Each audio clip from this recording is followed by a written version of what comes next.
Rob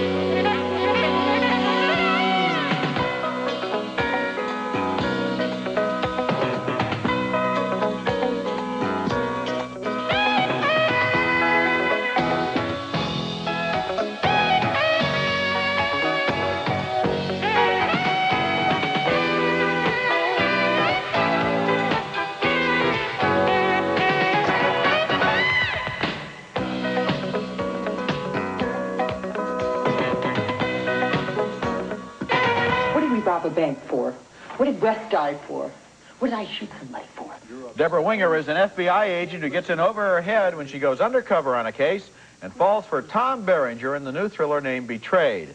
It's one of 5 new movies we'll be reviewing on this week's show, which will also include our opinions on The Last Temptation of Christ. I'm Roger Ebert of the Chicago Sun-Times. And I'm Gene Siskel of the Chicago Tribune. Our first movie is called Betrayed, and although it is overloaded with politics, we do follow the story based on another strong performance by Deborah Winger as an FBI agent sent into the Farm Belt to infiltrate a gang of white supremacists plotting to kill blacks and Jews and FBI agents and just about every officer of the federal government. Winger pretends to be a farm worker where she meets good-looking Tom Berenger, who turns out to be a ringleader of the group, as she discovers when he takes her out on a hunting party and she's stunned at what's being hunted. Shut up.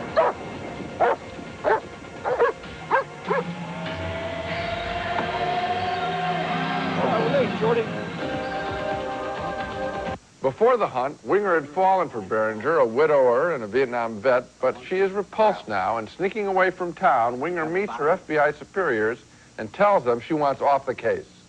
You have to go back in. No, I can't go back in. I need you to link them with Krause. You're the only one who can do it. How could I even look at him again? She does stay on the case, and she returns to her motel room. Winger confronts Berenger. He doesn't know her true identity, but he does know that she didn't like that hunt. You come back because you love me? Because if you do, I need to know. Say it. Please say it.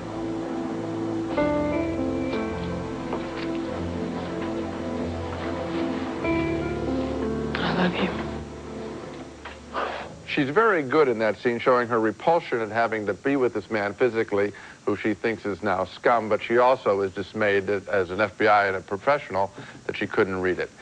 Very good scene. Evil in Betrayed, however, grows beyond the killing of a single black man to portray a nationwide network of people bent on overthrowing our government and killing lots of people.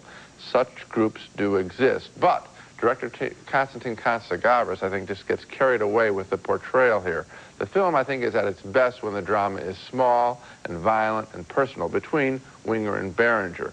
That is when Betrayed is compelling. When it gets into its full-blown conspiracy, I think the director loses control of the material. So a marginal thumbs up for me. Well, it gets a thumbs down for me, even though, of course, it is based on a real case, and that's the murder of Alan Berg, that initial talk show case, host yeah. in Denver, yes. Right.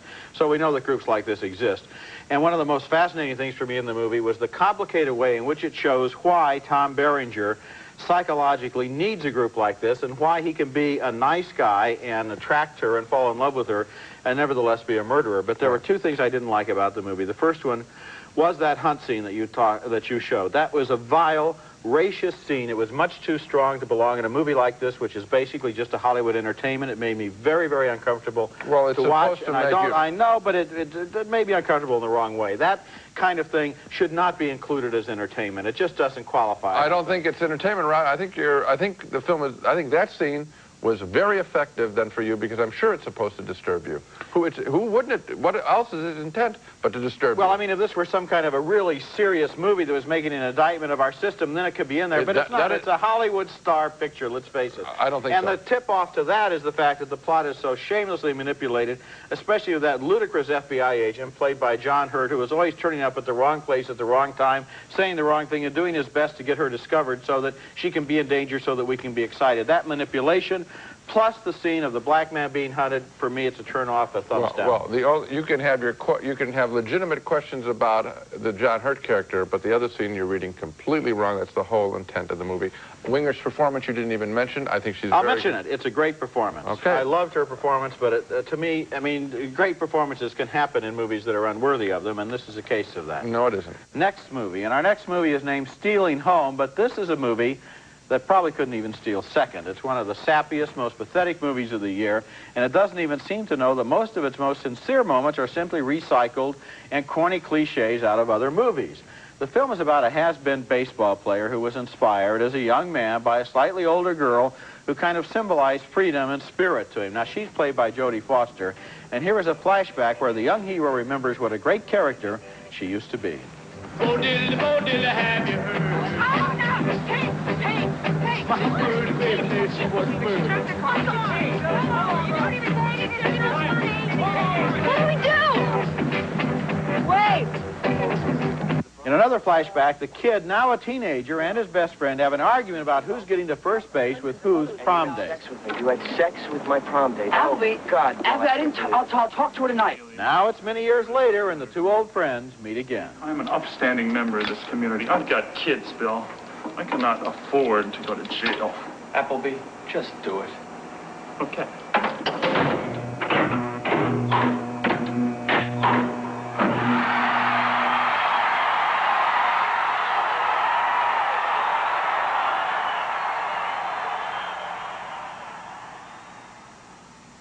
Yeah, I love that old put on the lights and let's play the game by ourselves in an empty ballpark routine. How many times have we seen that Maybe scene? 10. At least 10. Now, one of the interesting things about the three scenes that we just saw is that the hero, Billy, is played by three different actors there. Thatcher Goodwin when he's 10, William McNamara when he's 16, and finally as an adult by Mark Harmon. And his buddy is played by two different actors at various ages, and one of the really frustrating aspects of this movie is that the flashbacks are constructed in such a bewildering way that often you don't know what character they're even about. Meanwhile, the Jodie Foster character kills herself. That's the premise for the movie. She leaves her ashes to Billy, who must now return home and, of course, come to grips with the meaning of his life and her life and also find the perfect place to spread the ashes. The incredible thing about Stealing Home is that it's played seriously. The only way this material would work would be as a merciless satire on itself. This is one of the worst movies of the year. Ever made. Well, yes. Oh, why not? I mean, why not have some fun and say that? Because I certainly had a lot of pain watching the film. First of all, Mark Harmon is a celebrity name. And if people go to see this picture expecting to see Mark Harmon, you will not see Mark Harmon. What's stunning, I mean, you'll see him, but basically what Mark Harmon does in this movie is walk along and think for a second, and then there's a flashback.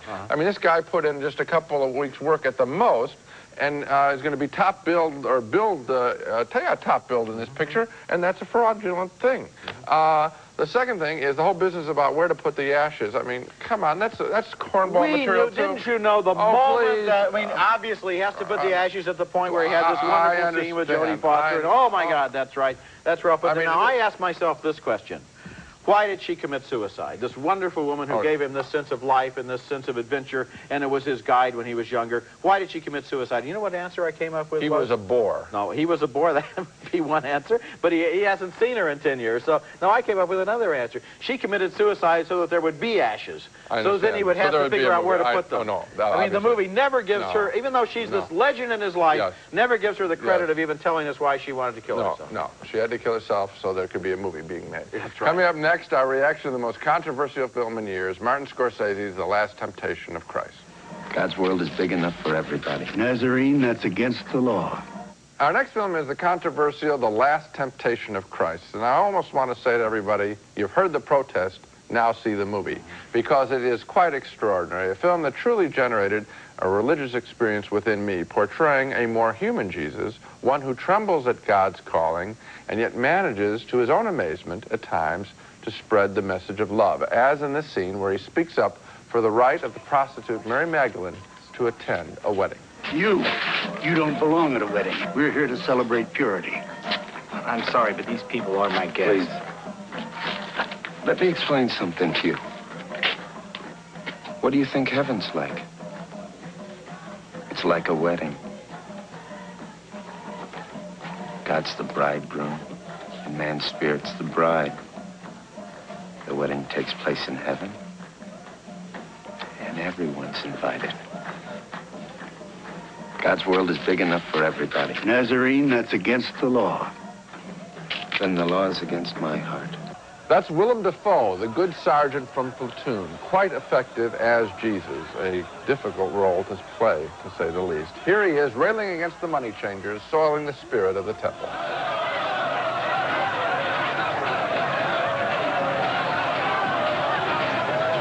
That coin image stays in our mind. What is money really worth? As does the simple image of Jesus carrying the cross. This Jesus is more than a standard misunderstood God we see in most biblical films. This Jesus knows that it is harder to be a good man than to be God.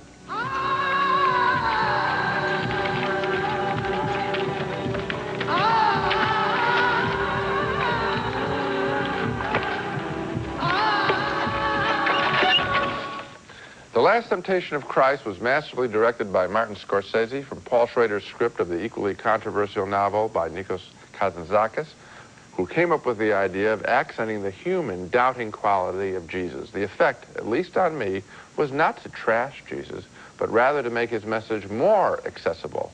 For if he has doubts and fears, we can be more comfortable with our own. It's a very simple construction, and it works beautifully. If he can resist some temptation after really struggling with it, maybe we can too, rather than the thunderbolt kind of Lord that is presented in most biblical films. The Last Temptation of Christ thus becomes a magnificent story of challenge and of hope. You know, Gene, you said you had a religious experience when you saw this film. I certainly did too. This movie made me think more deeply and more seriously, and for a longer time, I'm still thinking about it, Yes. about the mystery of the fact that Jesus was both God and man, at least within the Christian teaching, that's what he was, than any other film I've ever seen, or at any other time in my life. Did I really confront that he was God and he was man. He had all of the weaknesses of man, as well as all of the strength of God. And this movie is a devout movie that does Jesus the compliment of taking him more seriously than any other movie ever made. So that it's an ironic, I think, contradiction that people who worship Jesus and who haven't seen the film are attacking this film, which is actually more of a religious experience than any other movie that they could think of about Jesus. The controversy is quite silly. I mean, people can have their objections based on what they've seen, of course, but if they haven't seen it, I mean, it's just so silly. If God had wanted, God had a lot of choices in terms of sending his word down to man. He could have sent us all a letter in the mail, you know, or telepathically informed us of everything. He sent his son because he wanted to do that as a symbol, as a story that we could then read and learn from in terms of the fact that he so loved man that he made his only begotten son into a man. So therefore, that kind of story is a story that needs to be retold and reinterpreted for every generation in terms of the symbolism that God was trying to put into it. That's why this movie is so valid. This is a special film. It's a good movie. Coming up next, Michelle Pfeiffer is an unhappy mafia wife in Married to the Mob. What are you going to do about it? I want a divorce.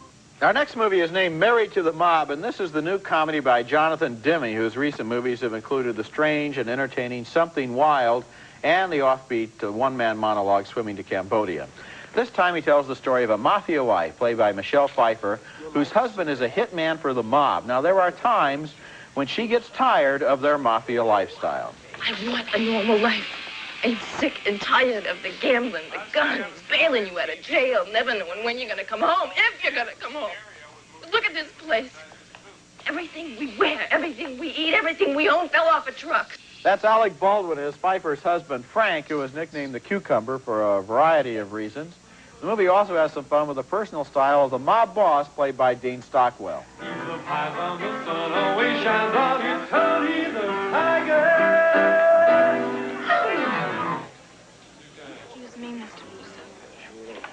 A motel tryst later that night will lead to Frank the Cucumber's murder, and when the mob boss gets ideas that he might be just the man to comfort the new widow, his wife, played by Mercedes Ruehl, warns Pfeiffer to keep her hands off. You better call it off, because if I ever catch you two together,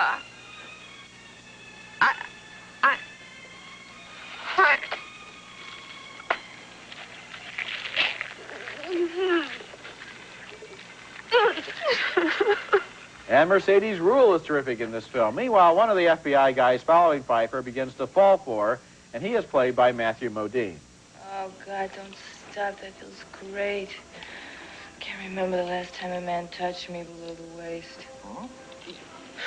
I can't believe I said that. The movie's climax has everybody in Miami Beach with the mafia boss suspecting that Pfeiffer may have led the FBI right to him. Angela, Yeah. come over here and meet Mike Smith from Dubuque. Married to the Mob has a lot of big laughs in it, especially in that very good last scene. But for a movie, it's kind of disjointed, and it never really seems to develop the comic tension that it needs. It seems to be a series of isolated moments and small little gags over on the side, and little cutaways to funny little small things, while the main line of the story kind of gets neglected. There are two very good performances in the movie by Dean Stockwell as the mafia boss and by Mercedes Ruehl as his wife. But I was disappointed by Michelle Pfeiffer as the heroine because she didn't bring much comic energy to the role. She seemed more like a bystander, an acted-upon person, and I was baffled by the way Matthew Modine's role was written. His role was so goofy and so unfocused, you never knew what to think about him. The movie starts with a good idea, but I think it grows self-indulgent. I had a similar reaction to the picture. I enjoyed, I mean, when she says about everything in our life fell off the back of a truck, I am with this movie and I am laughing, and the premise is great. As it develops, there are characters that I liked, and I will recommend the film, but I'm recommending it with a warning that it falls steadily downhill. I think that when you blame Pfeiffer's performance, I think it's the way the character is written.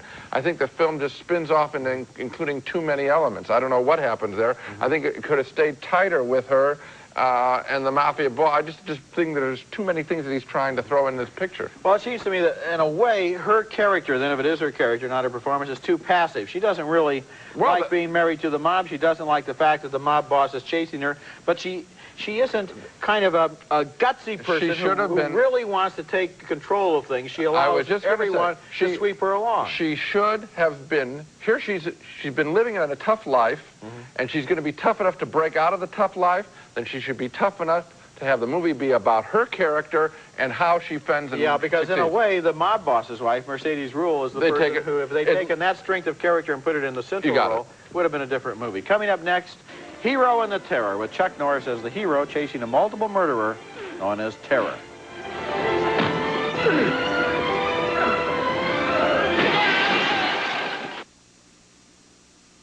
Just the other day, someone asked me what I thought of the new Chuck Norris action picture called Hero and the Terror. I told this person it was quite awful and amazingly simple-minded. For example, I said, Chuck Norris plays a cop who put away a bad guy years ago, but he can't stand the nickname he was given for his efforts by the press. The nickname? Hero. Very clever. And the animal he put in jail? He has a nickname, too. Terror. Very clever. The action here is equally lead-footed as Norris, still using his karate instincts instead of a gun, confronts the bad guy once again after he breaks out of jail.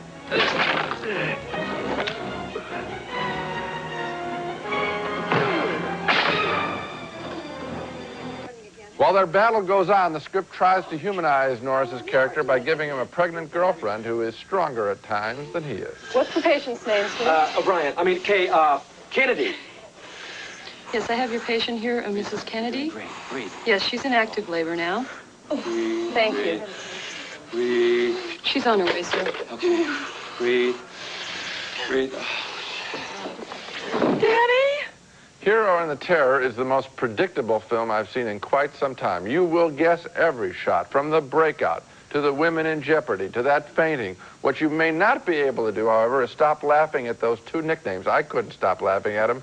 Hero and Terror. He lives in fear of being called Hero. Yeah, well, I was disappointed by the movie. I know that Chuck Norris is trying to widen his image by putting a little more human interest into it, but the human interest doesn't have anything to do with the story because the payoff isn't there, in which you would expect that his pregnant girlfriend would be threatened by Terror and he has to save her. But no, that entire story has nothing to do with Terror. It's just over in another part of his life, and then he's chasing this guy around this enormous movie theater. And I have a question for you, Gene. You know, the first time that he goes right past the killer's lair, he can't find it. Now, later on, he looks at the blueprints and sees where it must be, and he goes back and finds it. Can you think of a clue that should have tipped him off the first time, and would that clue be the several decomposing bodies inside the lair. I think that might be the clue. Roger, I think this movie is, you know, we talked about the other one being one of the worst movies ever made. This is just junk. I mean, I didn't think this film was worthy even of discussing it a second longer than we have. Better than the other one.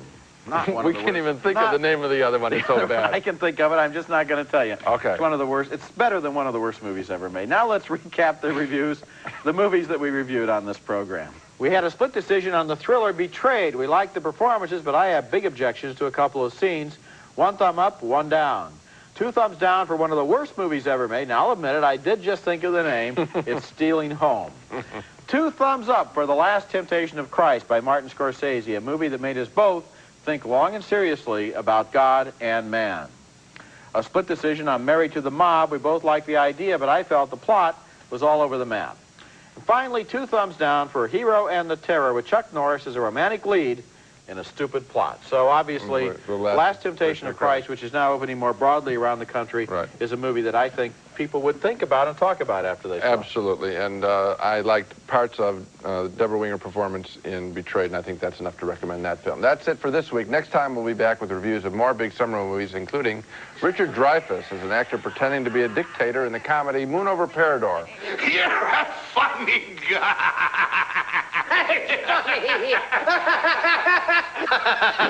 What a psychotic. Also, we'll look at Running on Empty with River Phoenix as the troubled son of a radical father on the run, played by Judd Hirsch. That's next week, and until then, the balcony is closed.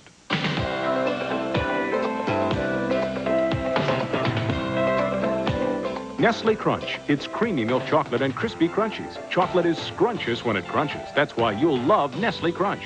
Perk up your foods with a great taste of Bertolli olive oil. Extra virgin, Classico, and extra light. Bertolli. No cholesterol. Bon appetito. Edge shaving gel. The 6 lubricant defense against razor irritation. Tappan SureCook Space Saver Microwave is perfect for kitchens where space is at a premium. Tappan Touch solid state controls, automatic temperature probe, and wood grain decor. Furnished by Tappan.